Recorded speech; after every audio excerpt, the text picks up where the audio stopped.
आयुर्मान संपलेल्या वाहनांसह विविध प्रकारचं निरुपयोगी लोखंडी साहित्य कोल्हापूर महापालिकेच्या बुद्ध गार्डन इथल्या कार्यशाळेत पडून आहे।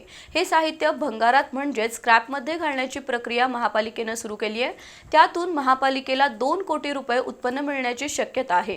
शिवाय भंगार साहित्याने व्यापलेली 40,000 चौरस फूट जागाही महापालिकेला वापरण्यासाठी उपलब्ध होईल। कोल्हापूर महापालिकेची बुद्ध गार्डन इथं कार्यशाळा आहे।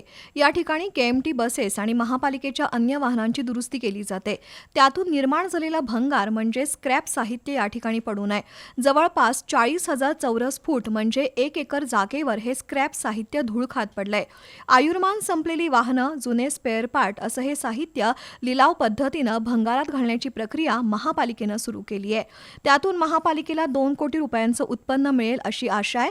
सर्वात महत्त्वाचं म्हणजे भंगार साहित्य ठेवलेली जागा या निमित्तानं मोकळी होणार आहे।